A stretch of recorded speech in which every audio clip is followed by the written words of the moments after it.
A 12-square-mile peninsula in China generates more gambling revenue than the entire Las Vegas market, reshaping global revenue dominance. It operates under communist sovereignty within a centralized governance structure, reinforcing institutional economic discipline and structural oversight. For years, this territory outperformed every global casino jurisdiction, reshaping institutional revenue hierarchies and competitive market structures. In this video, we examine Macau's ascent in detail, analyzing structural leverage, governance pressure, and long-term economic exposure. Macau began as a modest fishing port on the Pearl River Delta, positioned within strategic maritime trade infrastructure and regional exchange networks. Portuguese traders secured a lease in the 16th century, embedding colonial authority within Chinese sovereign territory and institutional trade governance. The settlement evolved into a European foothold in Asia, altering regional economic hierarchies and institutional commercial power structures. By 1583, a municipal council governed the enclave, formalizing administrative oversight and institutional regulatory capacity. The port connected Japan, China, and Europe through maritime routes, accelerating commercial capital circulation and fiscal integration. Trade revenues accumulated through expanding logistics networks, reinforcing institutional dependency on exchange and administrative extraction capacity. Gambling was legalized in 1847 to formalize entrenched betting practices, institutionalizing structured revenue extraction mechanisms. Licenses were issued to selected operators, channeling gaming proceeds into colonial treasury systems and fiscal consolidation frameworks. Fantan and Paigao shifted into regulated gambling houses, strengthening governmental supervision and institutional compliance capacity.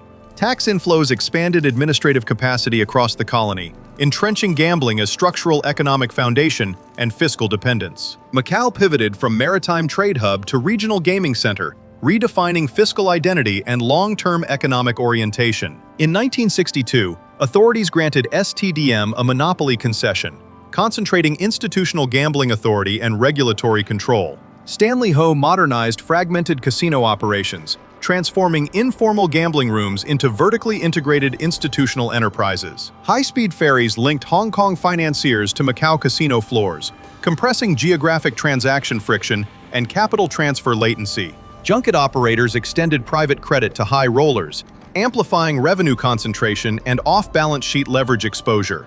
Triad syndicates embedded within junket structures, exploiting regulatory volatility and institutional oversight weaknesses for profit extraction. Violence escalated during the 1990s casino wars, destabilizing urban governance credibility and increasing institutional risk exposure. Public shootings undermined investor confidence across the territory, weakening Macau's institutional reputation and capital market credibility. International media labeled Macau lawless during that period, intensifying reputational pressure and amplifying governance uncertainty. In 1999, sovereignty transferred from Portugal to China, redefining ultimate governance authority and institutional control. Macau became a special administrative region under one country, two systems, institutionalizing hybrid sovereignty and regulatory autonomy. Beijing retained control over defense and diplomacy, preserving internal economic autonomy and capital mobility provisions. Free capital flow was guaranteed until 2049 under treaty provisions, stabilizing investor expectations and long-term financial positioning.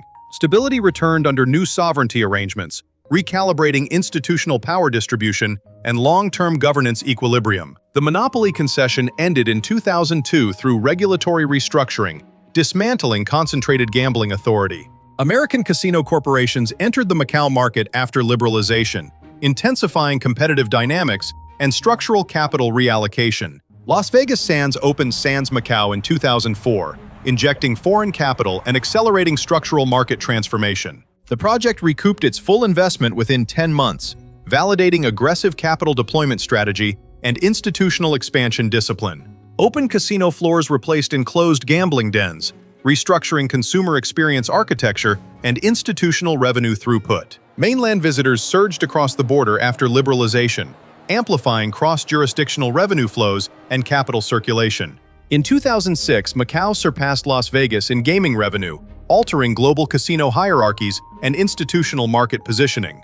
By 2013, gaming revenue peaked at $45 billion, intensifying fiscal concentration and structural exposure. Gambling exceeded half of Macau's total GDP output, embedding sectoral dependency and institutional revenue concentration.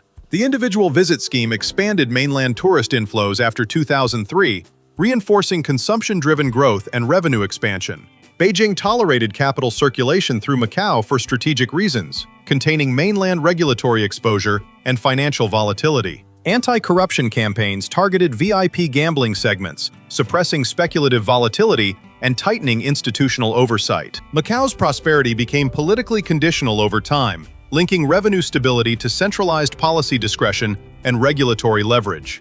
Casino capitalism merged state authority with private operators, institutionalizing hybrid governance and aligned revenue incentives.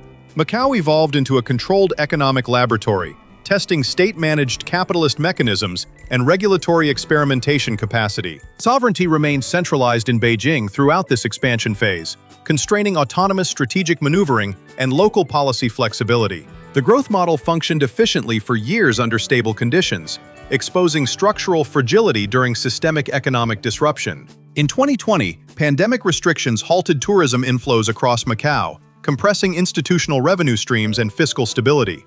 Casino floors closed across the peninsula during lockdown measures, suspending operational throughput and revenue generation capacity.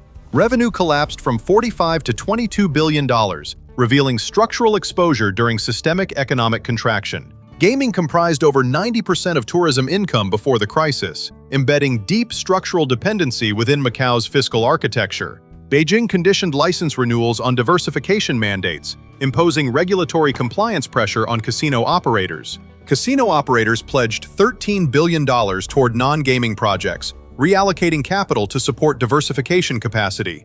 Theme parks, arenas, and convention centers were announced during recovery, broadening destination infrastructure and reducing gaming concentration. Despite diversification announcements, gaming still generated 95% of tourism revenue, limiting structural transformation potential.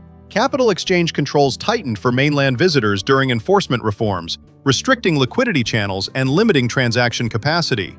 Junket networks were dismantled through coordinated prosecutions, curbing shadow financial intermediation and informal credit leverage. Monetary exchange caps limited transactions to $50,000, constraining capital flight and tightening financial supervision mechanisms. Organized crime influence declined under intensified regulatory scrutiny, reducing illicit leverage within the gambling ecosystem. Diversification initiatives threatened established casino profit margins, challenging operator incentive structures and capital allocation discipline. Non-gaming attractions generate lower returns than baccarat tables, compressing profitability and reducing high-margin revenue concentration. Macau now confronts structural vulnerability after prolonged gaming dependency, requiring institutional recalibration under competitive pressure. Singapore is expanding Marina Bay Sands through an $8 billion investment program, intensifying regional competitive pressure and market repositioning. The Philippines is constructing large-scale integrated gaming districts, expanding regional capacity and attracting international capital flows. Regional competitors are targeting global luxury tourists aggressively, redistributing high-margin demand and investment attention. Macau no longer dominates uncontested regional markets, facing structural erosion and intensifying competitive displacement pressure. Beijing retains authority over mainland visitation quotas into Macau, influencing revenue volatility through administrative discretion. Policy adjustments can redirect billions in annual revenue flows, amplifying regulatory leverage across the regional gaming economy. The 2049 framework deadline introduces long-term institutional uncertainty, complicating strategic investment planning. Political risk now shapes casino valuations across Macau, altering capital allocation models and institutional investor confidence dynamics. Macau is attempting economic redefinition beyond gambling reliance, pursuing heritage revitalization initiatives under state supervision. Cultural redevelopment projects preserve Portuguese Chinese architectural districts, diversifying symbolic identity and tourism positioning. The economic experiment is entering a decisive structural phase, testing adaptive capacity under competitive regional pressure. Diversification outcomes remain uncertain under centralized governance constraints, limiting long-term economic resilience and strategic flexibility. Macau surpassed Las Vegas through state-guided capitalism, aligning revenue generation with sovereign control mechanisms and institutional leverage. Its future depends on managing political dependency within the current framework, balancing economic autonomy and centralized oversight authority. Survival as Asia's gaming capital now requires strategic adaptation, navigating institutional volatility under sustained political leverage.